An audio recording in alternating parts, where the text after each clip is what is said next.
beberapa SD itu minta tanda tangan pernyataan bersedia membayar 500.000 menebus baju segala macam, bahkan bermaterai 10.000, dan di situ dituliskan juga tidak boleh menceritakan kepada pihak manapun juga. Oh, Ini pungutan berkedok sumbangan. Tidak dalam kualifikasinya seorang kepala dinas, sekretaris dinas berbicara yang tidak patut begitu. Kabupaten kita, hasil penilaian kami itu terbaik, Pak, se-Kalimantan Tengah. Pada saat yang sama ada kasus korupsi besar di situ, Pak. Di 2 tahun pertama salah satu kabupaten kita di Barito itu merah, Pak. terkait dengan depo, Pak, depo air minum, Ya, isi ulang air minum. ya. Jadi Ini hanya sekian persen yang berizin. 0%, Pak.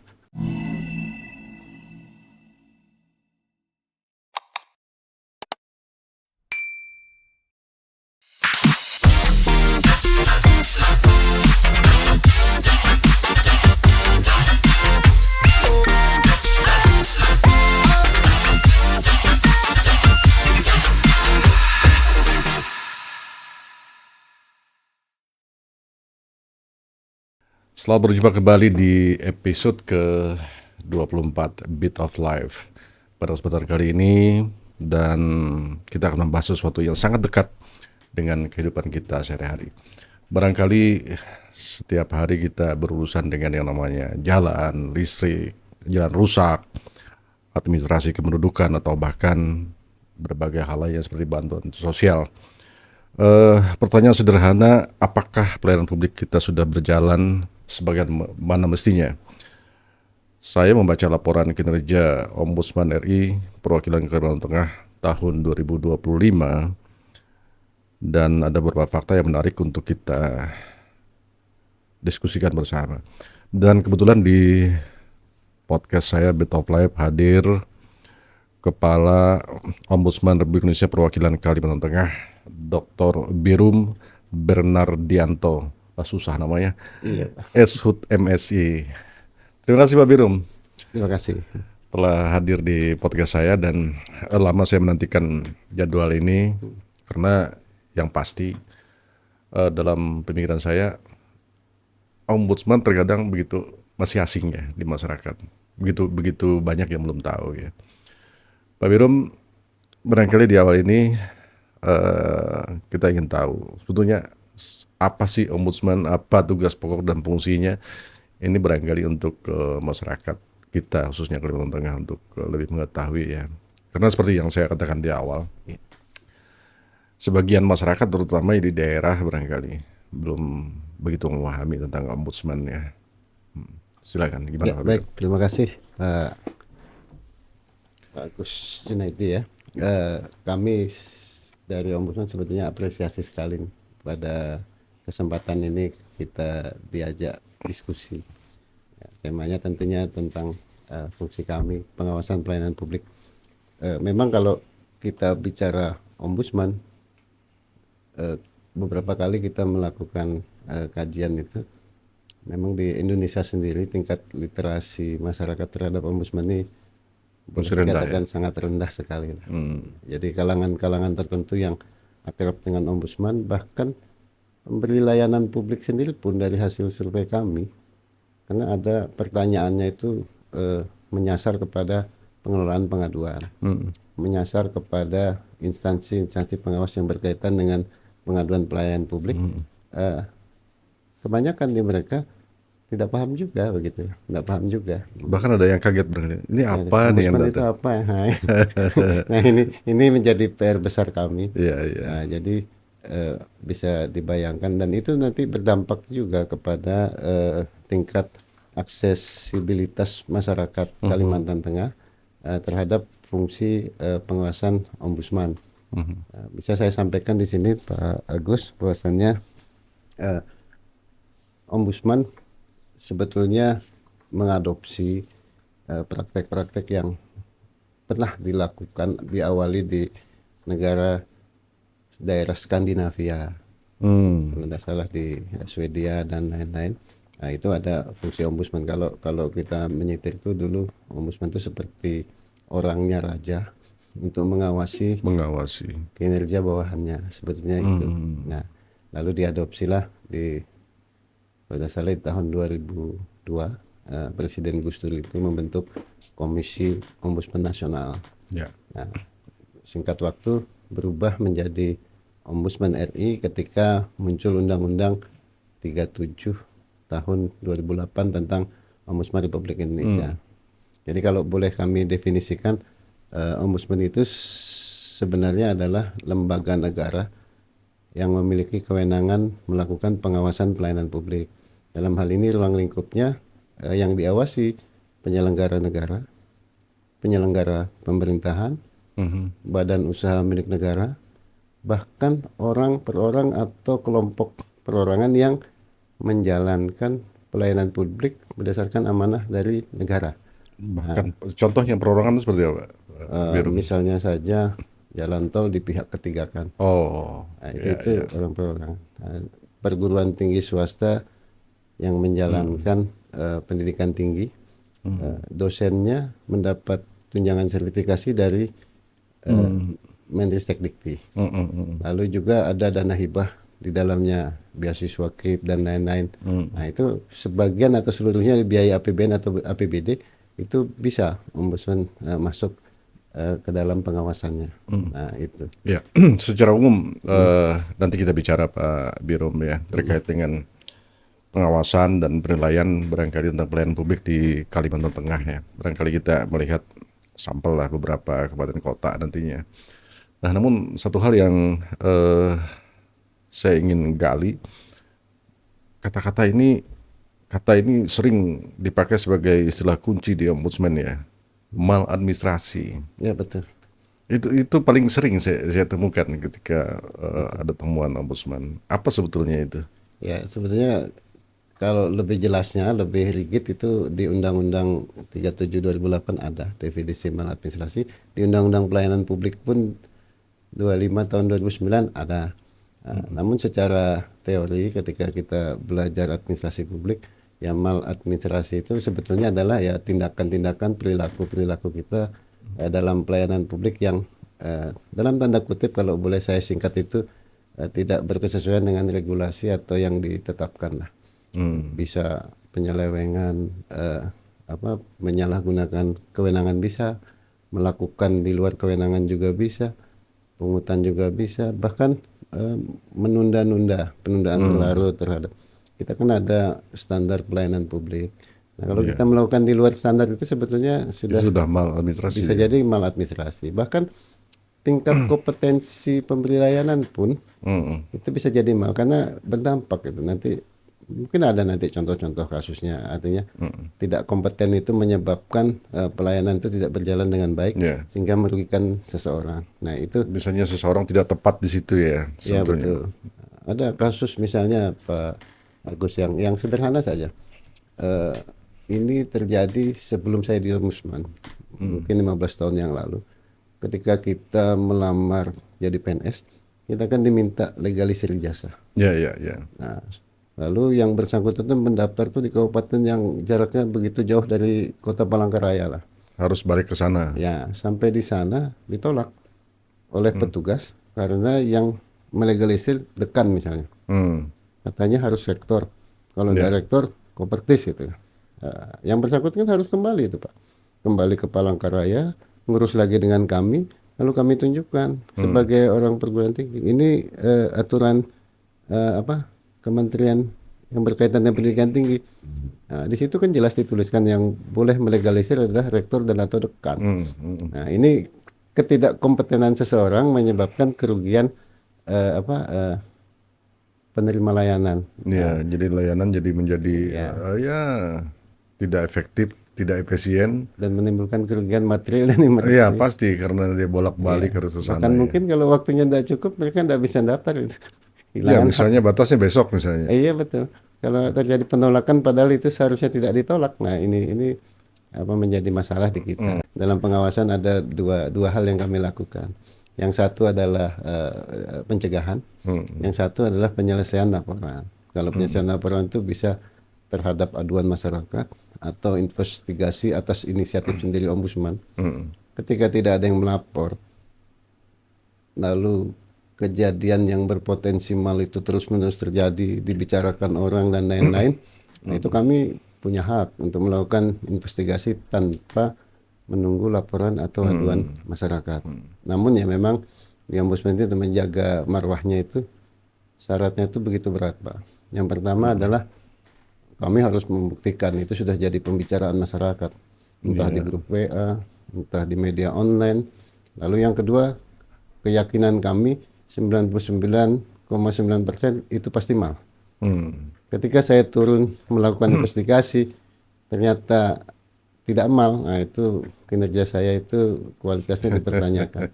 Ya, artinya kita menjaga supaya ombudsman ini tidak disalahgunakan untuk hal-hal yang tidak penting. Ya kalau melihat ini eh, kewenangan ombudsman sendiri, Pak Binum, Ya, siap. apakah bisa sampai memberikan sanksi? Nah, ini mungkin yang perlu kita ke belakang sedikit ceritanya gitu ya. Tadi ketika saya menjelaskan ombudsman, ini ada hal menarik. Ombudsman ini gennya itu gen parlemen sebetulnya, Pak. Gen parlemen. Kalau saya bisa katakan ombudsman itu sering disosialisasi saya sampaikan adalah magistratur of influence. Nah, ombudsman itu mahkamah pengaruh, Pak. Jadi marwahnya itu adalah kehadiran saya di tengah pelayanan publik yang dilakukan oleh pemberi layanan itu bisa merubah mindset, merubah perilaku menjadi pelayanan itu prima gitu. Jadi kedatangan saya berpengaruh menjadi lebih baik gitu. Jadi kami itu bukan mahkamah sanksi. Jadi ketika ada bahasa-bahasa kalau ombudsman tidak bisa memberikan sanksi kan sama seperti kalau bahasanya komisi 3 apa komisi 2 itu. Kalau APH ini punya pistol, kami ini tusuk gigi kan. Tapi sebenarnya tidak demikian karena produk ombudsman itu adalah produk hukum yang mengikat dan itu wajib dilaksanakan karena itu produk hukum. Produknya rekomendasi nantinya. Ya kalau rekomendasi itu kalau di Kan ketika ada temuan ya Pak Binum ya, misalnya di sebuah institusi misalnya. Nah ketika itu ditemukan mal, lalu direkomendasikan kepada siapa? Kepada siapa merekomendasinya kan itu? betul. Apakah nanti sampai ada rekomendasi ke APH juga? Nah, jadi begini, ketika kita memeriksa dugaan maladministrasi, itu LHP, laporan hasil hasil pemeriksaan itu bisa menyimpulkan dua, Pak.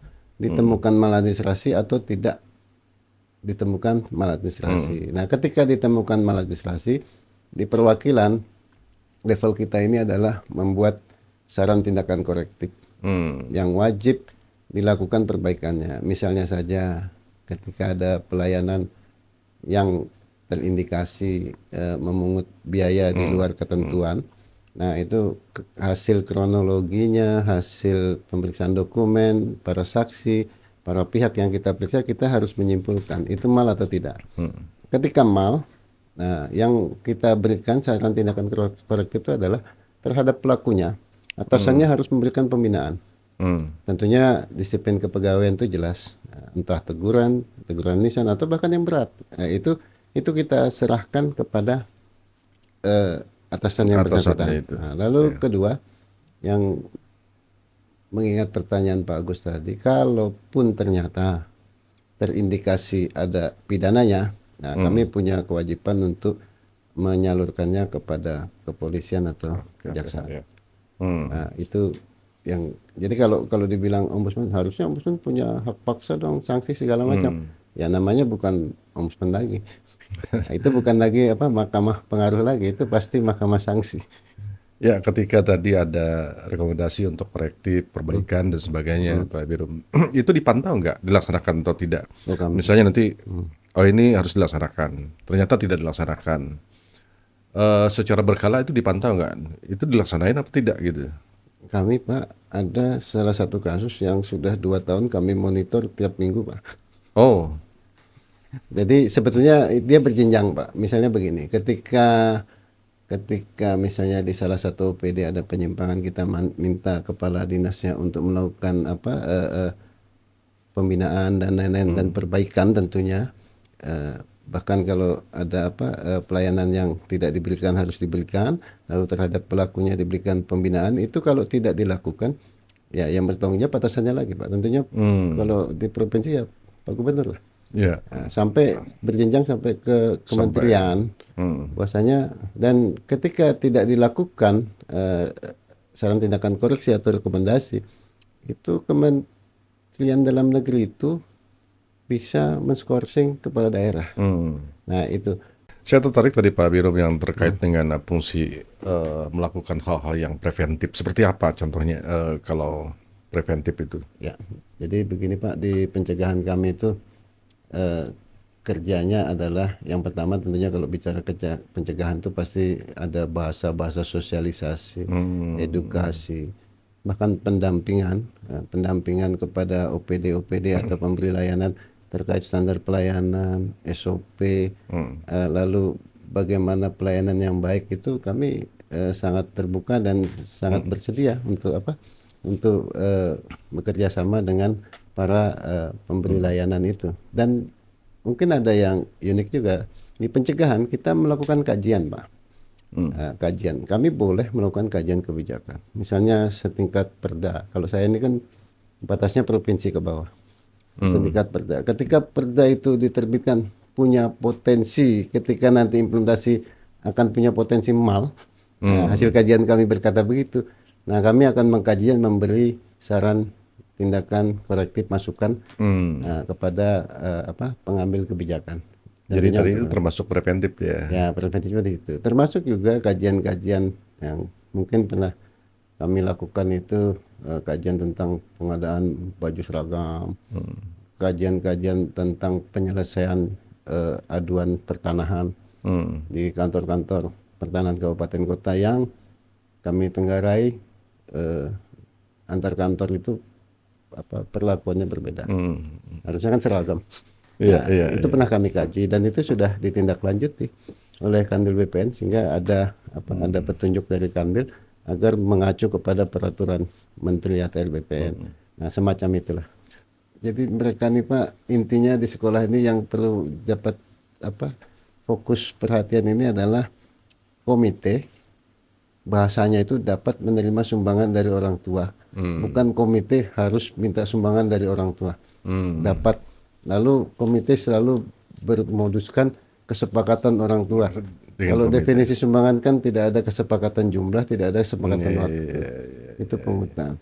Saya mendengar ada selintingan begitu ya, informasi bahwa di salah satu institusi pendidikan ya, satuan pendidikan, tentang pungutan liar. Ini di tingkat dasar apa menengah? Ya, sebenarnya begini Pak, praktek ini sudah lama berjalan. Jadi masyarakat tuh beropini ini benar padahal salah. Yang terjadi, kami pelan-pelan itu memperingatkan kepada sekolah-sekolah di bawah Dinas Kependidikan itu. Dan alhamdulillah perlahan mereka itu mulai Banyak kan di tingkat dasar menengah. Dasar dan menengah.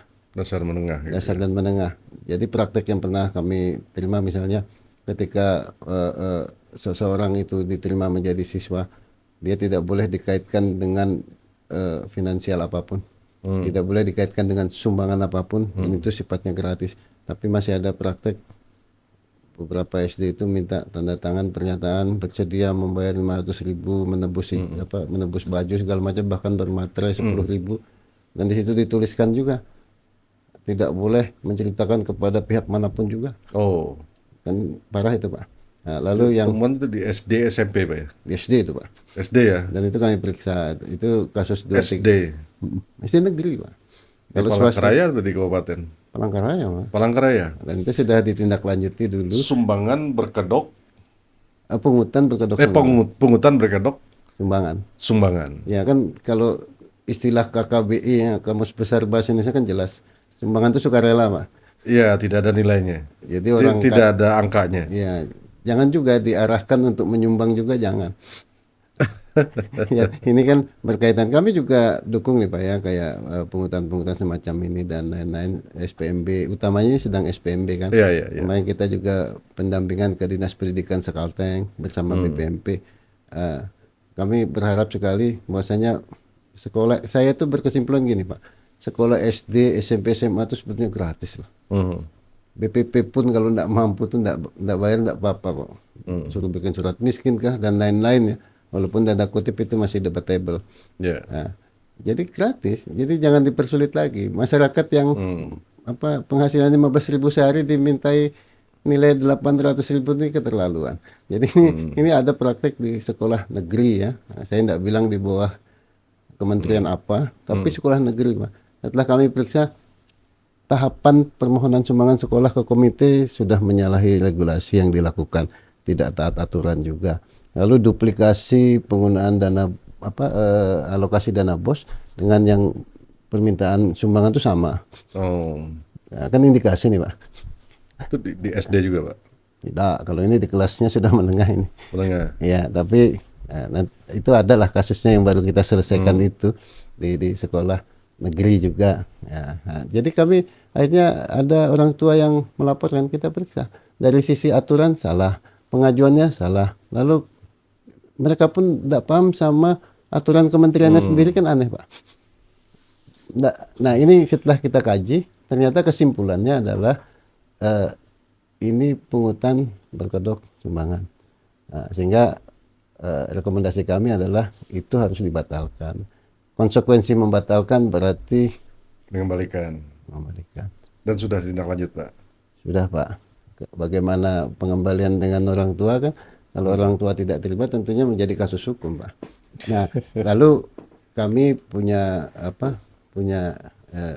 inisiatif di SPMB ini, kami membuat surat himbauan edaran ke dinas-dinas, ke Kementerian Agama juga, karena sekolah di bawah Kementerian Agama juga banyak di Kalimantan Tengah, dan praktek-praktek itu dalam kutip masih berjalan, sehingga yang agak sedikit sedikit ambigu itu adalah ketika pengadaan baju seragam. Baju seragam itu jelas itu peraturannya, sekolah dilarang menjual belikan, memfasilitasi seragam sekolah. Kalau pertanyaannya bagaimana seragam olahraga yang ada tulisan sekolah kami, menteri pun tidak nyuruh kita pakai seragam yang bertulisan itu. Nah ini kecil Pak, kecil, tapi kalau Pak Gubernur dengar ini Pak Gubernur pasti respect Pak, karena Pak Gubernur kan semangatnya ini menyekolahkan semua masyarakat Kalteng. Iya, beasiswa diberikan segala macam. Jangan sampailah itu terlukai.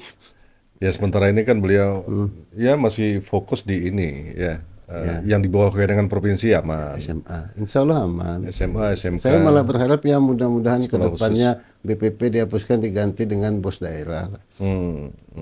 Tambah bagus ya. Ya Pak Gubernur dapat privilege, masyarakat dapat senangnya. Kalau saya sih intinya masyarakat dapat senangnya itu. Ini harusnya kebijakan Pak Gubernur yang menggratiskan sekolah SMA, SMK, sekolah khusus juga seharusnya kayak ditarik benang lurus ke kabupaten kota untuk melakukan itu gitu ya. Dan fenomenanya Pak, saya lapor juga buat Pak Gubernur ini, penahanan jasa itu Pak masih ada. Masih ada ya? Masih ada Pak. Saya kan jelas-jelas membaca statement Pak Gubernur segala macam. Kami senang sekali Pak, hormat kami Pak. Sekolah harus memberikan ijazah tanpa alasan apapun. Nah, anak-anak itu tidak boleh tidak sekolah karena tunggakan. Anak-anak itu tidak boleh tidak terima rapot, tidak boleh terima ijazah. Tadi siang Pak, saya dilapori ada 3-4 orang belum terima ijazah karena nunggak dan 2 tahun. Saya bilang ya silahkan nanti Senin lapor ke kami, nanti kami tindak lanjuti. Masih ada ternyata ya. Insya Allah Pak.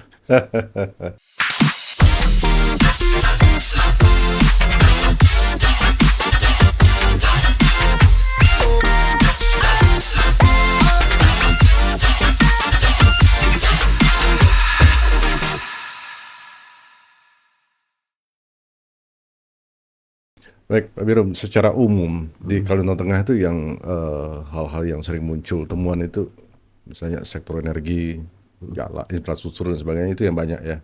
Pertanahan juga. Ya, sebetulnya gini Pak, kalau nasional kita bicaranya ya, mulai saya 6 tahun di Ombudsman ini, peringkat satunya itu biasanya tidak jauh dari BPN, Pertanahan. Ya. pertanahan, Hmm. kepolisian, lalu pemerintah daerah berkaitan dengan kepegawaian dan lain-lain itu kan. Nah, kalau misalnya pertanahan, Pak Biro, ada nggak hal-hal yang bisa selesai di tingkat ombudsman saja, misalnya di mediasi itu, sampai ke sana fungsi ombudsman? Betul Pak. Tapi khususnya kita itu pengawas pelayanan publik. Hal-hal yang berkaitan dengan kewajiban pelayanan itu pasti akan kita tindak lanjuti. Artinya begini, ketika mereka melapor kita akan melakukan verifikasi Pak. Tidak serta-merta itu diterima, tidak. Ada verifikasi formil, ada material. Yang pertama adalah ketika seseorang mengadukan layanan publik ke kami, yang pertama kami tanyakan, Anda sudah mengadu di skema pengaduan di instansi tersebut apa belum? Hmm. Kalau belum, itu pasti kami tolak. Ya, Jadi kami tidak ingin menduplikasi kerja-kerja Ya, pengaduan yang ada di OPD tertentu. Lalu yang kedua juga harus jelas pelapornya siapa, harapannya apa. Nah, kalaupun verifikasi kita lakukan, baru kita lihat permasalahannya, materialnya ini Pak. Kalau misalnya saja kalau di kepolisian, kami tidak akan masuk kepada substansi perkaranya, tidak. Oh, Kami tidak akan masuk di substansi sengketanya ketika tanah, tidak. Karena yang berhak memutuskan hak milik itu pengadilan. Nah, ombudsman ini hanya pada ranah-ranah layanan. Ketika seseorang diperiksa, dia punya hak apa, didampingi segala macam. Ketika dia mengadu, mempertanyakan surat tanahnya dalam jangka waktu tertentu, itu harus dibalas. Ketika di pertanahan ada jangka waktu penerbitan sertifikat, ketika peta bidang sudah, kewajiban sudah dilakukan, maksimal 14 hari harus terbit. Nah, kalau hal-hal demikian Pak, biasanya mereka akan kooperatif sekali, dengan cepat akan menindaklanjuti itu ya. Nah, apalagi kalau bilang sertifikat saya sudah 2 bulan tidak jelas nih, nanti, wah itu bahkan belum jadi pemeriksaan pun, ketika kami hubungi kepala kantornya, besok sudah selesai itu Pak. Nah, kalau di luar sengketa, itu kan bukan ranah kita, bahkan mereka punya hak Pak untuk memblokir proses itu ketika itu bersengketa secara hukum. Yang disoroti itu ombudsman adalah layanannya, Pak ya. Layanannya Pak. Layanan itu ya. Tapi dalam artian layanan ini pun kadang-kadang kita mendefinisikan layanan publik ini kan terlalu sempit nih. Ada kawan-kawan yang bilang layanan itu berarti apa yang kita berikan kepada masyarakat berupa barang, jasa ataupun administrasi. Tapi perilaku orang yang tidak sesuai dengan itu masuk ya. Itu masuk juga Pak. Itu masuk, sebetulnya itu masuk definisi layanan publik secara luas, itu kita masuk. Ada nggak pernah yang melaporkan ke ombudsman, misalnya seseorang yang susah ditemuin, yang seharusnya dia mempunyai hak untuk mendapatkan informasi, misalnya seorang kepala dinas lah, sebutlah misalnya kepala SA, ini sebulan nggak bisa ketemu, ada aja alasannya, ada pernah sampai ke ombudsman itu?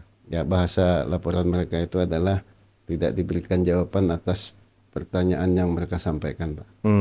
Atau misalnya mereka minta renja OPD, rencana kerja mungkin ya Pak ya. Nah, itu kan biasanya sulit tuh Pak. Nah, memang ada dualisme di sini. Ketika seseorang minta layanan informasi atau mempertanyakan sesuatu, apalagi bersurat resmi, itu sebenarnya wajib dijawab. Ya, apapun jawabannya itu, apakah informasi terbuka atau dikecualikan kan? Ya, ditolak atau tidak ditolak pun tidak mau menjawab karena dikecualikan.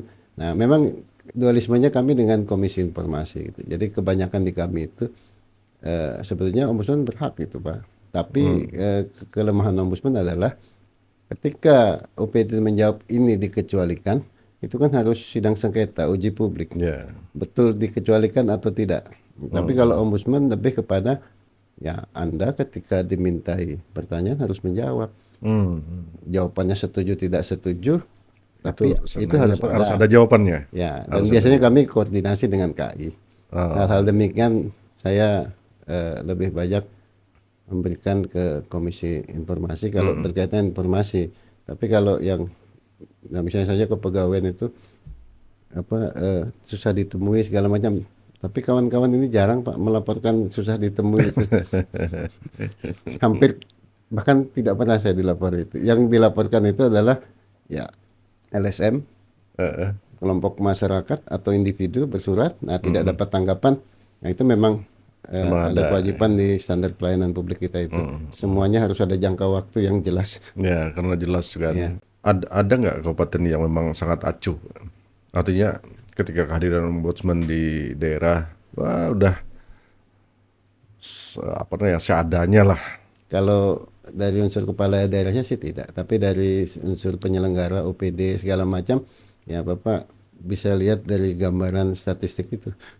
Hmm. Biasanya yang nilai rendah itu kepeduliannya rendah. Bahkan kami pernah Pak, sebenarnya ditolak tapi dalam bahasa yang kami tidak ketahui. Ketika saya kunjungan untuk pengawasan segala macam, ya mereka memakai bahasa daerah yang dianggap saya tidak paham begitu. Nah, jadi isinya itu tidak nyaman sebetulnya. Jadi tidak dalam kualifikasinya seorang kepala dinas, sekretaris dinas berbicara yang tidak patut begitu. Walaupun dalam bahasa daerah, Secara umum apa intinya? istilahnya menyumpah lah Pak. Oh, Artinya ya terserah dia mau ngapain ke ombudsman ini siapakah. Emang kita peduli. itu kepala OPD itu, Sekretarisnya yang bicara sekretaris OPD begitu. ya. Itu di hadapan kami, di hadapan kepala dinasnya Pak. Jadi kebetulan kami paham bahasa Manyan sedikit Pak. Dan Oh, kawan, pakai bahasa Manyan. Wah, kesebut juga tuh. ya itu artinya di Barito lah. Barito ya. Ya, kejadian itu pernah Pak. Tapi ya kami temui kepala daerahnya kan. Nah, kepala daerahnya ya tentunya ya kami tegur juga. Kami katakan, masa Pak selevel kepala dinas Bapak percaya dengan orang yang tipikalnya demikian segala macam. Nah ini dalam tanda kutip, Jangan-jangan Barito yang tadi, Pak ya? Bukan. ya insya Allah lah. Saya tidak menyebut. Tapi dari penjelasan Pak Birom saya bisa nebak ya. Ya itu masa lalu Pak. Mudah-mudahan sekarang Tapi bergerak ke kuning. ya Tapi masih tetap di bawah nih. masih Pak. Kalau kita lihat di urut 14 ini Barito Timur kuning. Ya, Nilai 73,52. Ini disebut kalau nilai ini opini bukan ya? Nah, ini standar kepatuhan dulu nih Pak. Standar kepatuhan ya. Kemudian Barito Selatan 75,46 kuning. Ya. Murung Raya ini Barito semua. Ya. Tapi nggak ada tempat kelahiran saya nggak ada, Pak. Itu taruh. Barito Utara hijau. Alhamdulillah sudah. Dulu kuning Pak. Dulu kuning ya itu ya. Pernah kuning. Pernah kuning ya. Iya betul. Nah artinya kalau saya melihat tren ini Pak Birom, kayaknya komitmen kepala daerahnya. Ya sangat penting Pak. Saya tuh masih meyakini Pak, ikan busuk itu dari kepalanya Pak. Benar-benar. Ya, saya itu masih meyakini apa peribahasa itu. Ketika, jadi ini sebagai contoh nih Pak ya. Ketika saya di provinsi waktu itu kan, waktu itu kita objek penilaian kita itu DPMP-TSP, dinas sosial, dinas pendidikan waktu itu ya Pak ya. Nah, kalau sekarang ini kan bergeser nih ke rumah sakit juga kami segala macam. Nah itu perbaikan itu karena mereka kooperatif itu meningkat Pak. Kalau di Provinsi Kalteng itu kan DPMP TSP-nya pernah mendapatkan nilai tertinggi DPMP TSP se-Kalteng. Provinsi. Ya, provinsi sebelum kebakaran Pak. Kalau kebakaran sebelum kita kebakaran, ya. sulit Ya, menilainya ya. sudah. Nah, waktu dulu Tertinggi Pak ya. tinggi Pak. Dan akhirnya karena itu sering jadi objek penilaian dan pemeriksaan karena berhubungan langsung dengan masyarakat. Itu akhirnya bergerak naik. Bahkan DPMP TSP se-Kalteng itu rata-rata hijau sudah Pak. Oh, ya. Nah, ini kan sehingga kami lalu berpikiran ya objeknya harusnya layanan dasar lain lagi. yang luput karena kami punya keterbatasan. Ya, ya. Pak Birom, kalau kita melihat secara umum di kabupaten, menurut penilaian ombudsman, ada nggak kabupaten yang bisa dijadikan percontohan untuk praktek layanan publik ini ya, yang bukan kita mengatakan terbaik, tetapi yang bisa menjadi tempat rujukan lah ya? Ya, kebanyakan ini Pak ada di kabupaten atau kota yang induk. Induk ya. Ya, Kobar itu cukup baik itu Pak. Kobar itu cukup baik. Cukup baik. Kotim, tapi ya kita terlepas dari kasus-kasus yang ada di daerah Pak ya. Ini masalah layanan publik. Kotim cukup bagus. Kapuas juga Pak, kota apalagi gitu kan. Nah, untuk sekarang kan masih trennya tuh paling tinggi kota Pak. Kota ya, Kota itu nilainya hampir sama dengan provinsi Pak, itu yang tertinggi itu 90 koma. 90 koma. Nah itu hanya ada dua, itu provinsi dengan kota. Ya mungkin karena faktor dekat ya Pak ya, Hmm. dekat sehingga mudah kita koordinasi, konsultasi itu tanpa biaya pun kita Di pendampingan bisa. sektor apa Pak kalau kota itu tinggi itu sektor layanannya? Misalnya saja kalau dulu DPM PTSP ya, ini kan nilai 2024 ya Pak. DPM PTSP-nya cukup tinggi, lalu di Dukcapilnya itu Pak. Bahkan ini ada Pak Agus juga, itikat kepala daerah itu menentukan tuh yang menurut Bapak tadi itu berpengaruh. Sebagai contoh di kota itu mereka itu punya grup WhatsApp Spandapor Oh ya, ya, untuk ya, koordinasi. lapor. Nah, hebatnya mereka masukkan ombudsman di dalam itu, Pak. Masukkan di grup itu. Jadi saya itu bisa ikut memonitor. Nanti kan di situ sering ada peringatan. Ini ada aduan untuk ini segala macam, tolong ditindaklanjuti. Saya ada, Pak. Walaupun saya jarang komentar gitu. Jadi ketika dan di situ wali kota sampai sekda ada. Jadi ketika kita komentar, nah itu menjadi pukulan. Nah, ini menjadi menjadi contoh praktek baik yang sebetulnya ya kami tidak juga menuntut itu, tapi ini kami anggap keterbukaan lah ya, keterbukaan. Nah, memang di contoh-contoh macam di Kobar itu stabil Pak nilainya Pak, Stabil ya. stabil Kobar, Kotim, Kapuas, nah itu alhamdulillah lah sampai kota nih. Nah, Pulang Pisau juga gerakannya cukup bagus Pak. Dulu Bapak lihat Pulang Pisau juga kuning terendah juga. Iya, iya. Nah, yang mengejutkan kadang Sukamara Pak. Sukamara itu dan Lamando sampai ngundang kami Pak ke sana Pak. Untuk hal-hal tertentu kami membatasi diri Pak. Kalau isu-isu layanan publik ini kan banyak. Ya. Ya kalau sudah LSM ini lapor ke saya, Pak itu jalan Gunung Mas rusak segala macam, masa ombudsman diam saja segala macam. Kami kan membatasi dengan kewenangan Pak. Saya bilang kami turun ketika layanan yang dipermasalahkan itu tidak mendapatkan respon.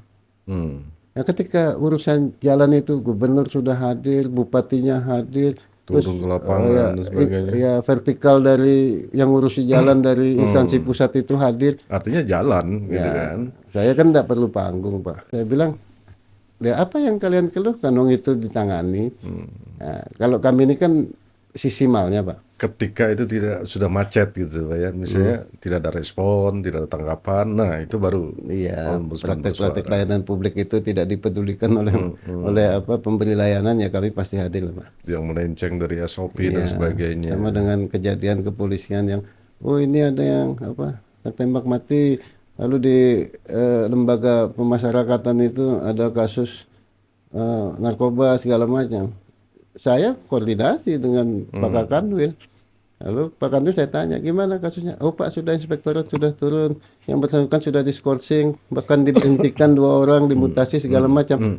Nah, ya kami tidak menduplikasi praktek-praktek itu Pak, karena mereka sudah melakukan sesuai regulasinya, memang harus ada penyelesaian. Nah, Jadi banyak hal yang ditangani oleh ombudsman ya, Iya, Pak. terutama ya hal-hal yang tidak sesuai prosedur, maladministrasi dan sebagainya tadi.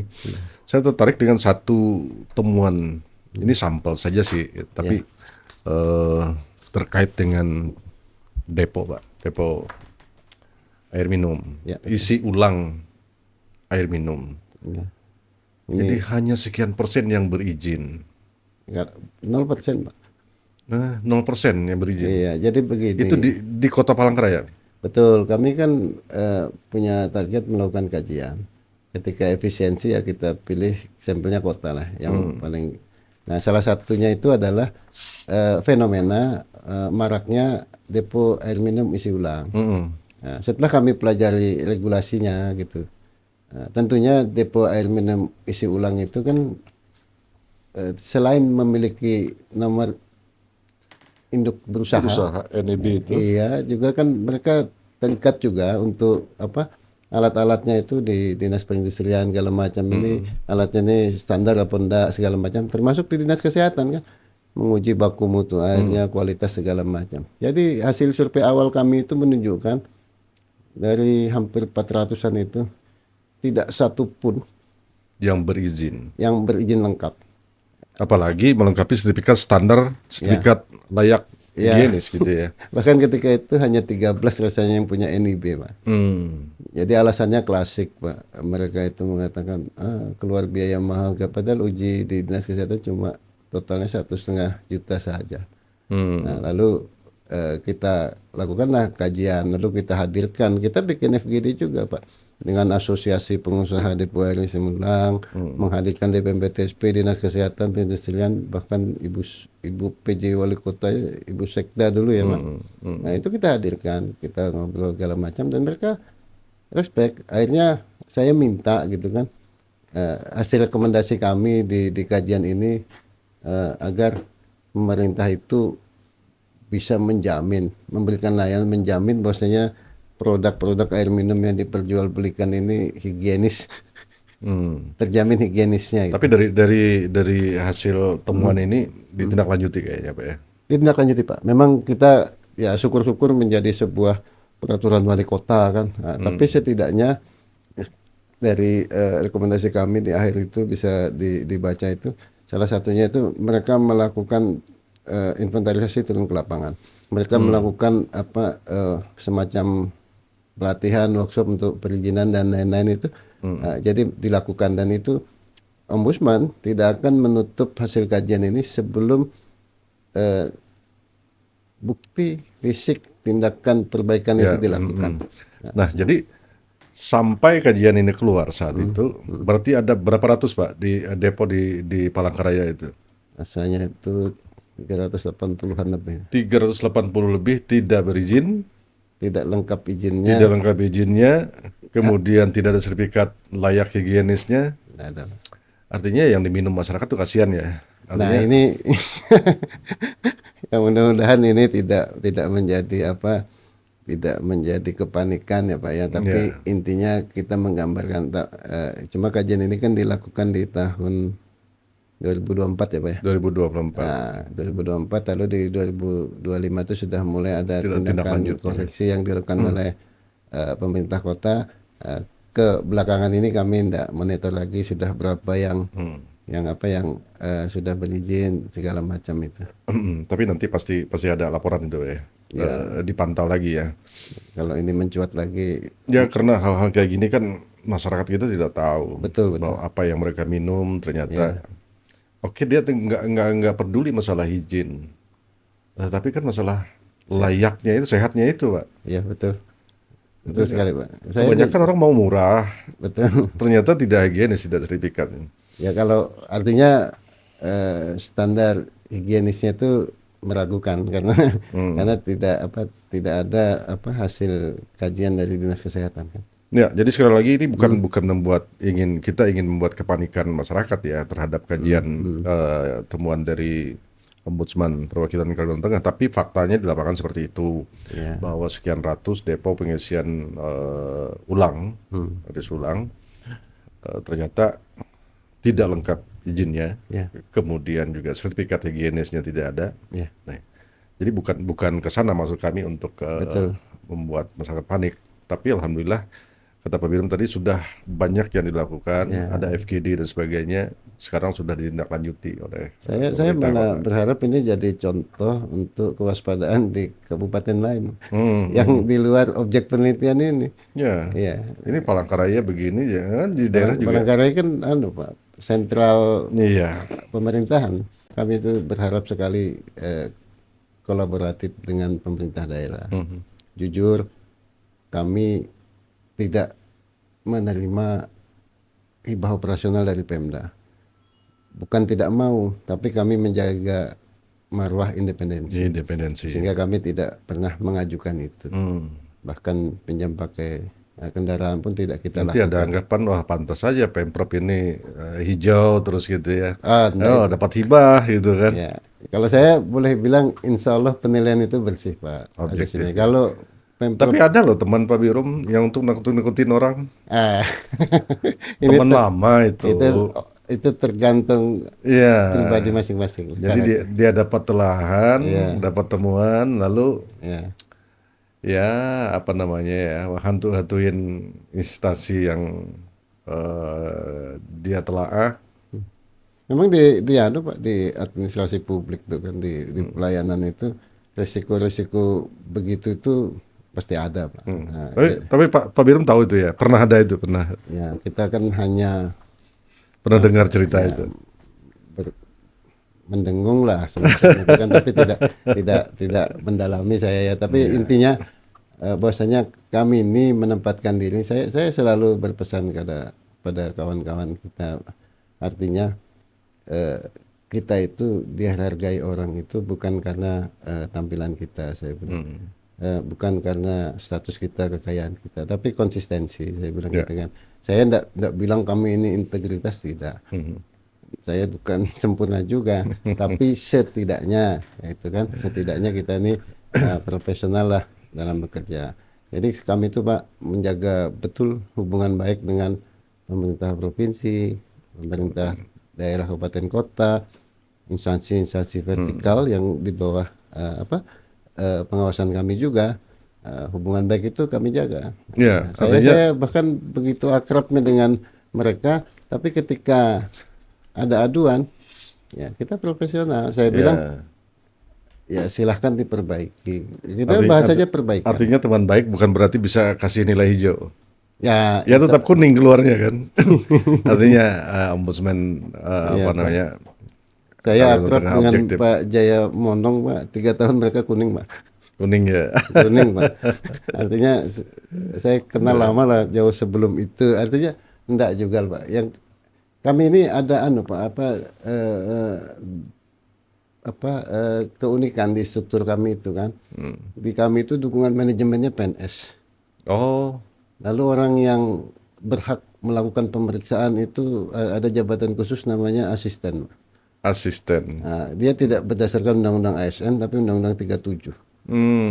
Jadi dibilang PNS bukan, dibilang P3K bukan, tapi mereka berkarir, ada pangkatnya sampai usia pensiun. Oh, asisten. Dan mereka lah yang punya hak untuk memeriksa, menyimpulkan. Nah, saya ini koordinator ya, mengarahkan segala macam. Sehingga kalau saya mengintervensi Pak, jadi minta maaf Pak Agus, mereka bahkan lebih saklek daripada saya. Sehingga nah ini praktek-praktek misalnya ketika saya mengambil kebijakan yang cenderung agak sedikit meragukan, mereka tuh dengan santainya menyampaikan itu Pak. Pak Kapper, ini aturan tidak begitu Pak Kapper, ini bisa salah segala macam gitu. Nah itu risiko kami ketika bekerja dengan para pemeriksa itu terjadi demikian. Jadi Bapak bisa bayangkan ketika mereka turun ke lapangan melakukan survei, ada yang menyambut pakai payung, ada Pak. Menyambut dengan meriah segala macam, habis itu ditinggalkan mereka tidak diapa-apain, itu ada. Ada juga. Nah, artinya kan saya bilang ya itu marwah kalian tuh tergantung kalian lah, saya bilang korban.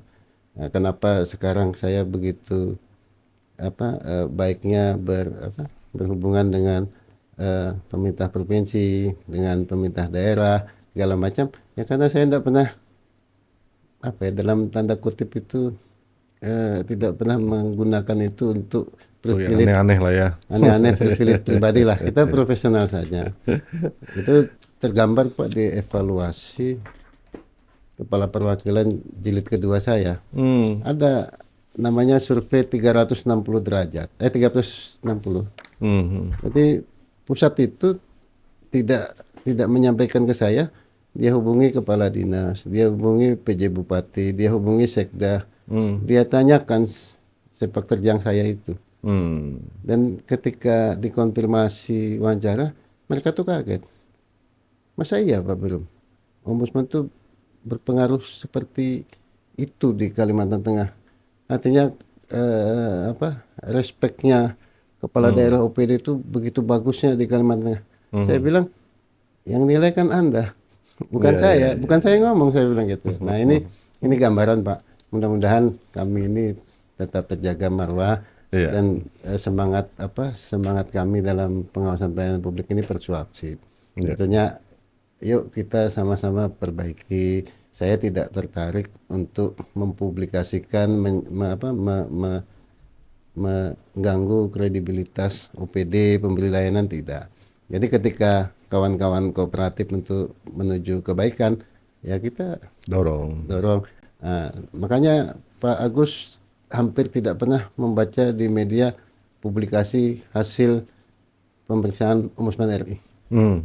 Walaupun di undang-undang untuk kepentingan masyarakat banyak Dipublikasikan, diperbolehkan. diperbolehkan. Dan kami dilindungi undang-undang imunitas.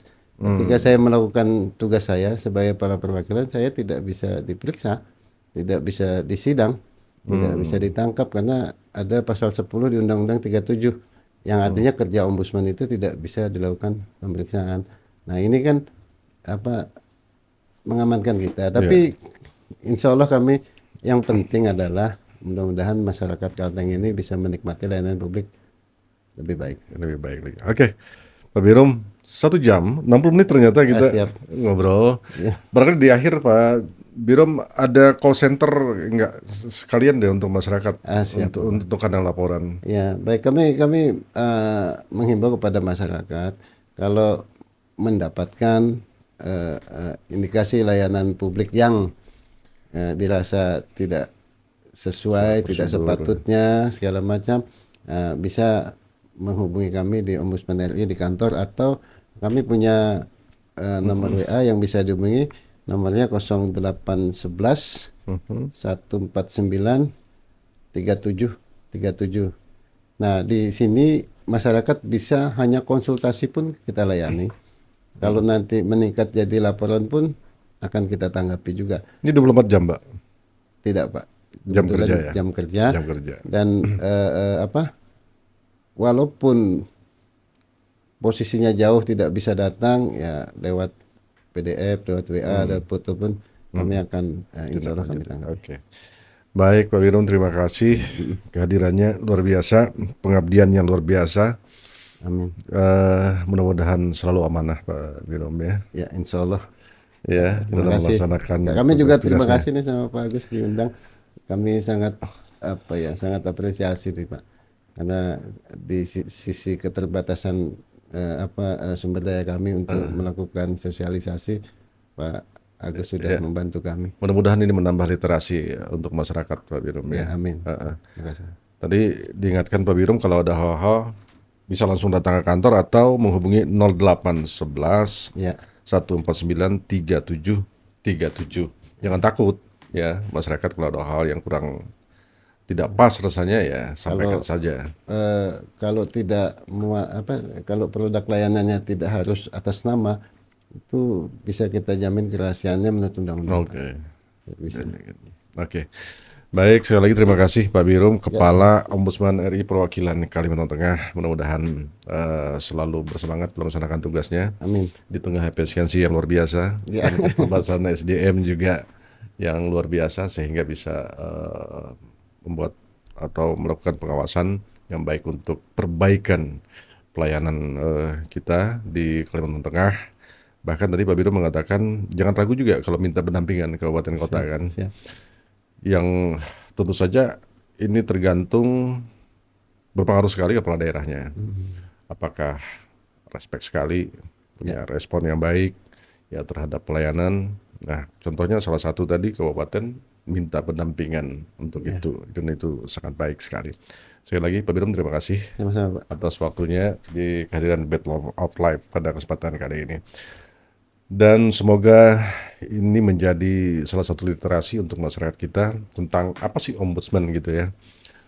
Perwakilan Provinsi Kalimantan Tengah, apa yang sudah disampaikan Pak Birom tadi mudah-mudahan bisa memberi pencerahan kepada kita semuanya. Terima kasih dan sampai jumpa. Hasta la vista.